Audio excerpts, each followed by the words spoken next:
Got to be able to laugh. Hey, Alex. Is everybody ready? Okay, thank you for being here. We are here to be available to answer questions having to do with the shooting that occurred on South Street. And we have with us ADA Joanne Pescatore. She is the chief of our homicide non-fatal shooting unit. This work and work like it has been her entire career. And the only reason that she was not here this morning at the press conference is that she had to be on South Street itself, where she's working hand in hand with Philadelphia Police Department, ATF, and other law enforcement partners to make sure we gather all the evidence and that we evaluate it correctly and we move on it. There are some developments. I'm going to ask ADA Pescatore to come forward, provide the information that she is able to provide, and there is some. She will be holding back the information she should not provide, and there is some, although it will become, a lot of that will be clarified within the next couple of days. And after she's concluded explaining to you some of this information, you should feel free to ask her questions about the investigation. I will obviously also be available. Joanne? Thank you, DA Krasner. Good afternoon. The District Attorney's Office has approved warrants for 2 individuals with regard to the incident that took place on South Street this Saturday night. One of those individuals is currently in custody. The other individual is not. I will only give you the name of the individual who is currently in custody. The other I will not. The individual who is currently in custody, his name is Quran, Q-U-R-A-N, Garner, G-A-R-N-E-R. He's charged with multiple offenses, including aggravated assault, 2 counts, and aggravated assault on law enforcement officers, 2 counts as well. There is another individual who an arrest warrant has been issued for. I will not reveal his name at this particular time. I was on South Street today, and it is approximately a 2-block scene. It starts at one end of South Street and works its way down to South and American Street. I was with the homicide detectives who have worked tirelessly since Saturday night, since this job came in, along with ATF and other law enforcement agencies trying to figure out what exactly happened here. There is numerous video, as you can imagine. There are numerous cameras on that 2-block radius.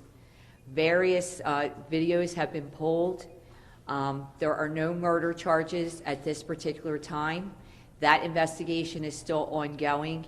When I tell you they are culling video and going through it as we speak, there is still video coming in. The neighborhood has been quite cooperative. When we were out there, people were coming up to give us information and to tell us whatever they knew. And I'm going to ask if anyone has any information, please call the homicide unit, 215-686-3334. The assigned detective is Matthew Farley. You can talk to him or anybody else that is working, and they will take your information. What do you believe Garner did? Quran Garner is on video shooting back toward the area where the initial confrontation takes place between Gregory Jackson and Micah Towns, who is a victim in this particular case. Quran Jackson, it's our belief, was a friend or was with Micah Towns when this initial altercation starts. After the initial altercation, guns are drawn by Gregory Jackson and Micah Towns. Gregory Jackson shoots at Micah Towns first. Micah Towns returns fire, shooting and killing Gregory Jackson. As a result of that, Quran Garner then begins to fire down the street toward South Street, toward where the initial confrontation took place. It is at that point that Philadelphia police begin to shoot after Quran Garner pulls a gun, has the gun out and looks in their direction. They shoot at him, shooting his hand. He's currently at Thomas Jefferson University Hospital undergoing surgery for a result of injuries sustained when the police shot back at him. He's the dude with the hat. Garner's the one wearing the hat in that video. Has he got a hat on, smallish? And how old? How old? I don't have his age. I don't know that he has a hat on. The video I saw, he's wearing what I would describe as a balaclava. It covers his entire head. One could possibly wear it as a COVID mask and a gray hoodie. What What do you know about the gun? The gun that he used? What can you tell us about the gun he used? The gun that he used was left at the scene. It is a ghost gun, and it did have an extended magazine. The other charges in the other warrant, what are those charges? The other charges are going to be attempted murder, aggravated assault, simple assault, recklessly endangering another person, conspiracy, violation of the Uniforms Firearms Act, possession of an instrument of crime, tampering with evidence, and obstruction of justice. So may I just back up for the sake of clarity for everyone here? Now, ADA Pescator, if you're not comfortable answering this, just tell me, because you are the keeper of the investigation. But you mentioned 3 different names: Gregory Jackson, Micah Towns, and also Karan. Yes. Can you explain for the journalists who are gathered here what role each of these people played in the initial encounter, if any, and what is their condition now?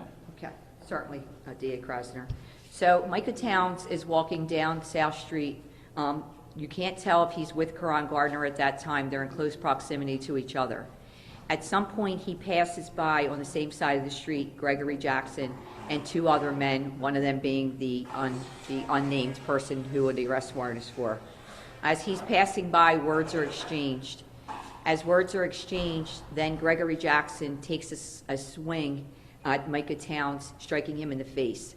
It's at that point that the other male, who we have an arrest warrant for, begins in the melee at that point.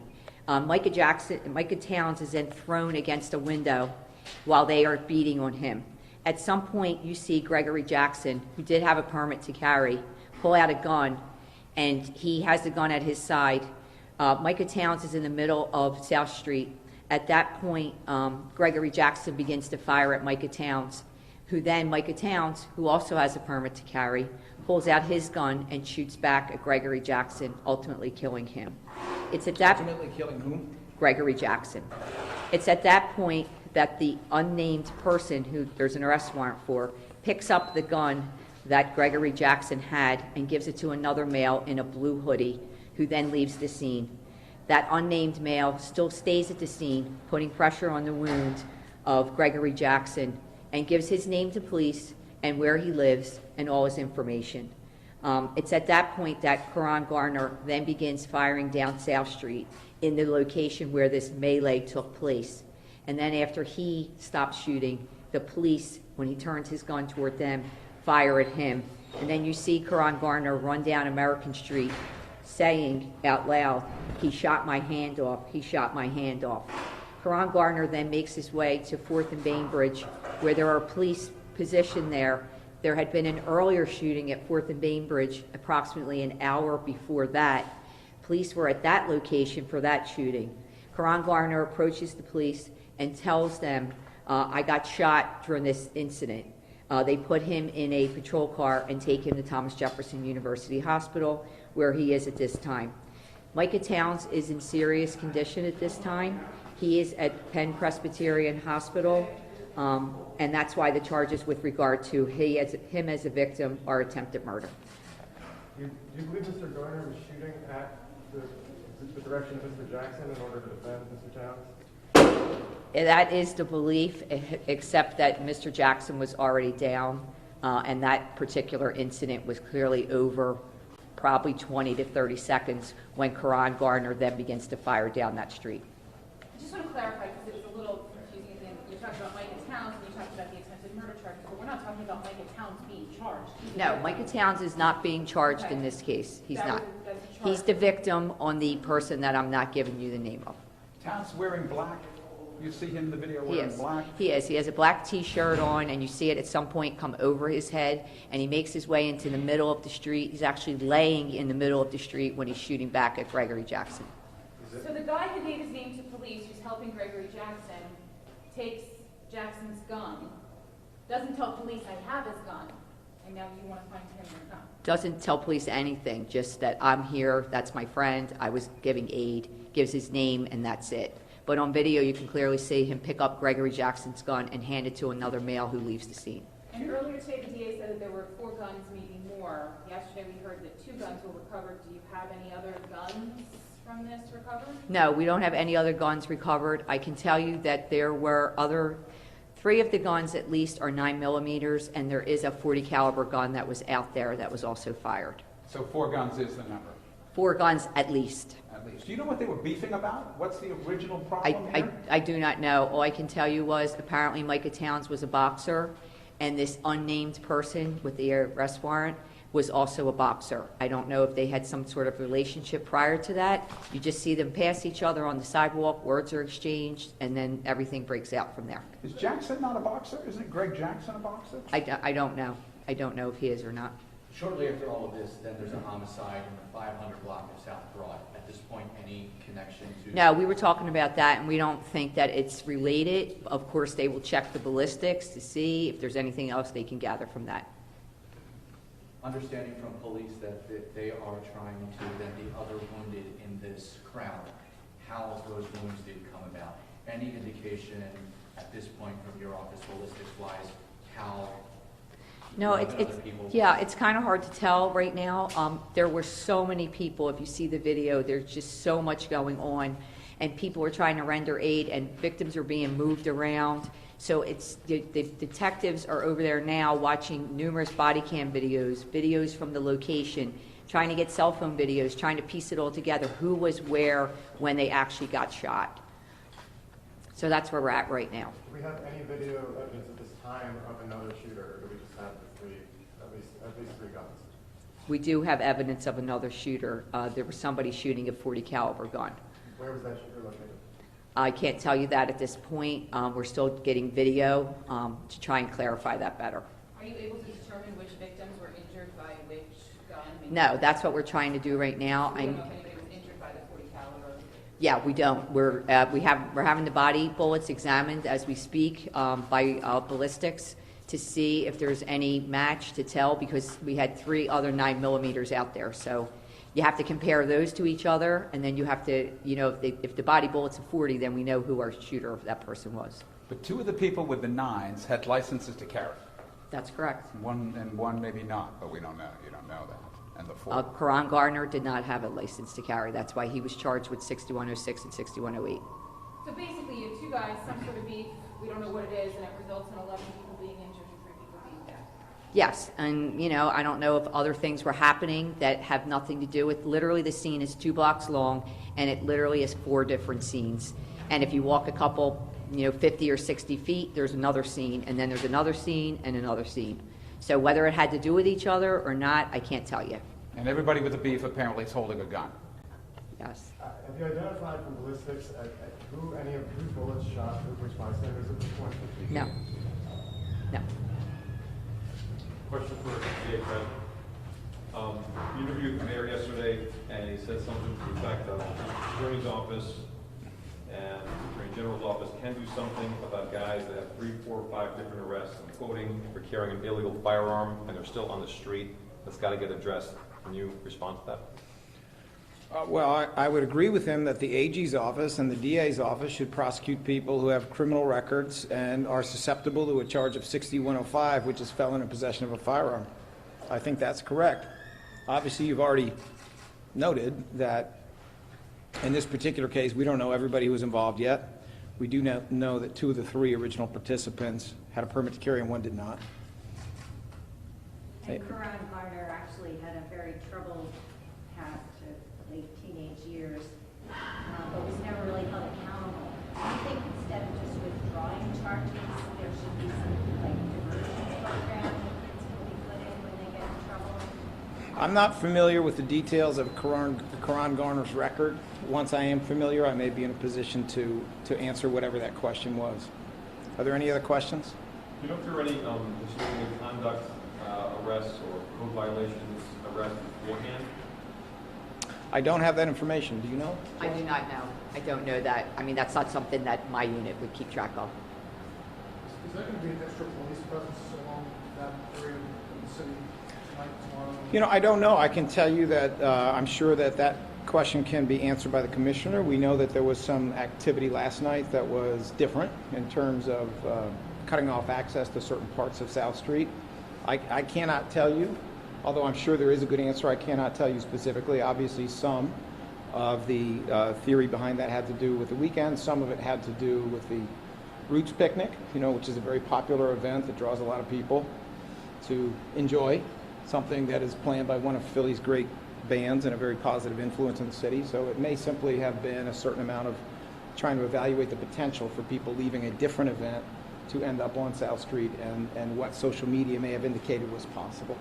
But I would refer those questions to the police commissioner and to the city. From now on, Saturday nights, I believe there should be a heavy police presence. I try as much as I can not to pretend I'm the police commissioner, and I appreciate it when they return that favor. So I would respectfully refer you to the city and also to the police commissioner. So are there any policy prescriptions you're considering for repeat offenders with illegal firearms being released? Is there anything policy-wise that can be done in your office?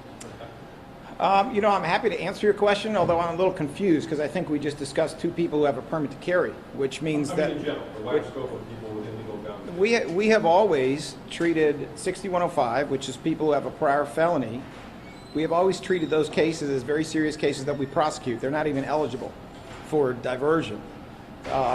When you look at 6106 and 6108, now those are charges that can apply to people who have no criminal record whatsoever, but did not get the paperwork in order to have a permit to carry. And for some of them, we have to keep a close eye on them because they are capable of doing great violence. And for others, you're dealing with people who are law-abiding people who arm themselves without getting the paperwork because they're scared and because they're fearful. We believe in individual justice. We will continue to pursue individual justice in exactly the same way we looked at what happened to Micah and said that's self-defense.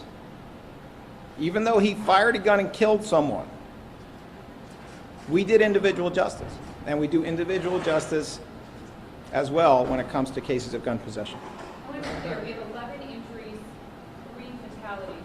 There is a family member who's believing that their relative is a 4th injury or 4th fatality in this. But we're at 3 fatalities that you know of. As of now, yes. Mr. Attorney, do you have any updates on the shooting, the first shooting of the night, shortly after 11 p.m. on 4th and Baker? Do the suspects? I would have to defer to ADA Pescator for that. Do you have any info? No, there's no other information except, there's video from that scene as well, and there are police at that particular scene, which then leads to this particular scene. And at this point, you have no suspicion that the two are related? No. Okay. Do you have any concern about the way that two shootings are handled side by side?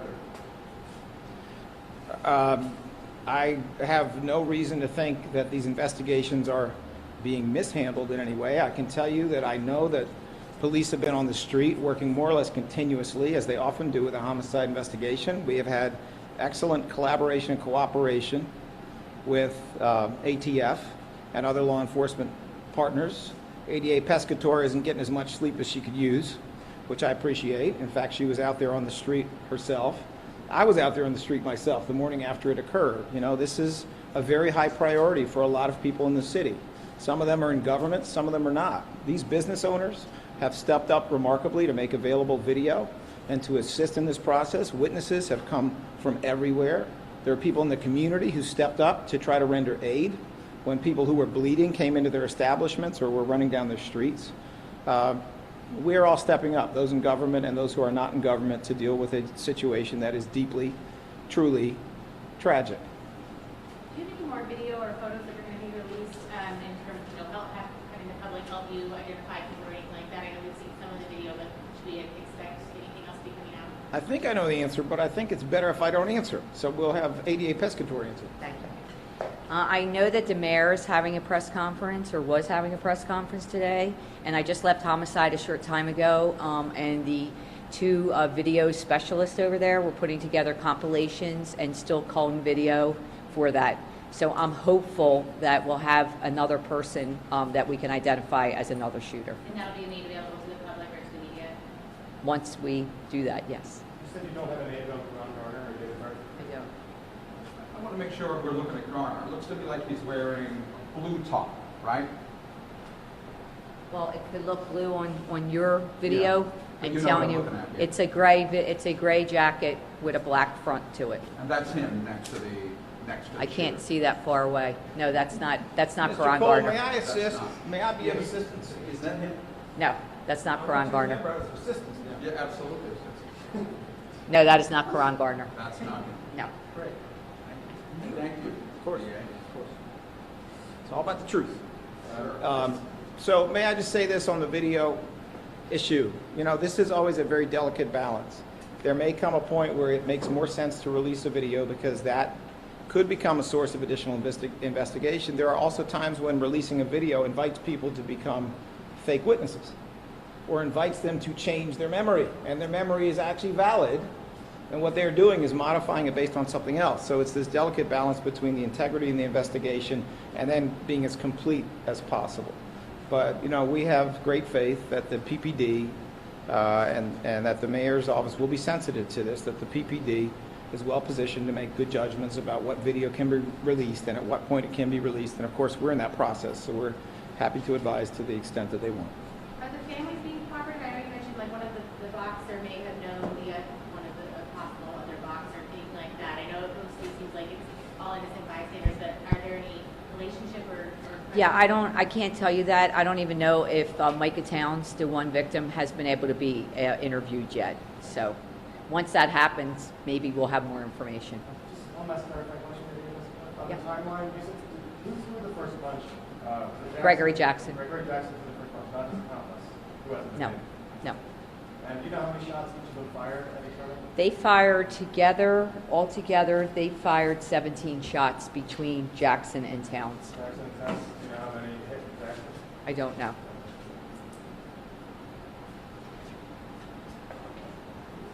Are there any other questions?